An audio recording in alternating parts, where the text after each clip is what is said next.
नमस्कार। आज हम जानेंगे कि कलश की स्थापना कैसे की जाती है। सभी धार्मिक कार्यों में कलश का बड़ा महत्व है, जैसे मांगलिक कार्यों का शुभारंभ, नया व्यापार, नववर्ष आरंभ, गृह प्रवेश, दिवाली पूजन, यज्ञ, अनुष्ठान, दुर्गा पूजा आदि के अवसर पर सबसे पहले कलश की स्थापना की जाती है। धर्मशास्त्र के अनुसार कलश को सुख समृद्धि, वैभव और मंगल कामनाओं का प्रतीक माना गया है। देवी पुराण के अनुसार मां भगवती की पूजा अर्चना करते समय सर्वप्रथम कलश की स्थापना की जाती है। नवरात्रि के दिनों में मंदिरों में तथा घरों में कलश की स्थापना की जाती है तथा मां दुर्गा की विधि विधान पूर्वक पूजा अर्चना की जाती है। यह कलश विश्व ब्रह्मांड, विराट ब्रह्मा एवं भूपिंड यानी ग्लोब का प्रतीक माना गया है। इसमें संपूर्ण देवता समाये हुए हैं। पूजन के दौरान कलश को देवी देवता की शक्ति, तीर्थ स्थान आदि का प्रतीक मानकर स्थापित किया जाता है। कलश के मुख में विष्णु जी का निवास, कंठ में रुद्र तथा मूल में ब्रह्मा स्थित हैं और कलश के मध्य में देवी मातृशक्ति निवास करती है। कलश में भरा पवित्र जल इस बात का संकेत है कि हमारा मन भी जल की तरह हमेशा ही शीतल, स्वच्छ एवं निर्मल बना रहे। हमारा मन श्रद्धा, तरलता, संवेदना एवं सरलता से भरा रहे। यह क्रोध, लोभ, मोह, माया, ईर्ष्या और घृणा आदि कुत्सित भावना से हमेशा दूर रहे। कलश पर लगाया जाने वाला स्वास्तिक का चिन्ह चारों युगों का प्रतीक है।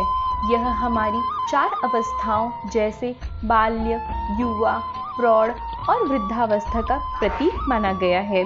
पौराणिक शास्त्रों के अनुसार मानव की शरीर की कल्पना भी मिट्टी के कलश से ही की जाती है।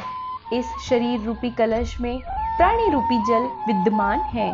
जिस प्रकार प्राण विहीन शरीर अशुभ माना जाता है, ठीक उसी प्रकार रिक्त कलश भी अशुभ माना गया है।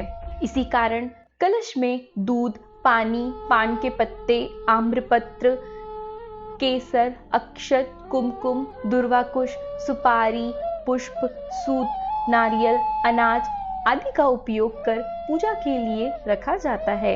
इसे शांति का संदेशवाहक माना जाता है।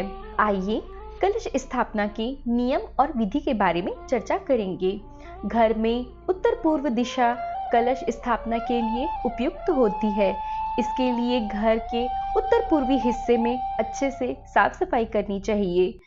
कलश स्थापना वाले स्थान को गंगा जल से स्वच्छ करें और जमीन पर साफ मिट्टी बिछाएं। उस पर साफ मिट्टी पर जौ बिछाएं।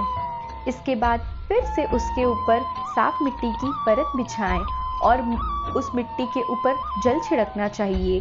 फिर उसके ऊपर कलश की स्थापना करनी चाहिए। गले तक कलश को शुद्ध जल से भरना चाहिए और उसमें एक सिक्का रखना चाहिए। कलश के जल में गंगा जल अवश्य मिलाएं। अगर संभव हो तो कुछ और पवित्र नदियों का जल भी आप कलश के जल में मिला सकते हैं। इसके बाद कलश पर अपना दाहिना हाथ रखकर इस मंत्र का जाप करना चाहिए। मंत्र इस प्रकार है: गंगे च यमुने च गोदावरी सरस्वती नर्मदे सिंधु कावेरी जलस्मिनी सन्निधि कुरे। अगर आप मंत्रोच्चार नहीं करना चाहते हैं, मंत्र नहीं पढ़ना चाहते हैं, तो आप बिना मंत्र के ही गंगा, यमुना, कावेरी, गोदावरी, नर्मदा आदि पवित्र नदियों का ध्यान करें और साथ ही वरुण देवता का भी ध्यान करना चाहिए। इसके बाद कलश के मुख पर कलावा बांधें और फिर एक कटोरी से कलश को ढक देना चाहिए। इसके बाद ढकी गई कटोरी में जौ भरिए। एक नारियल लें, उसे लाल कपड़े से लपेटकर कलावे से बांध देना चाहिए। फिर उस नारियल को जौ से भरी हुई कटोरी के ऊपर स्थापित कर देना चाहिए।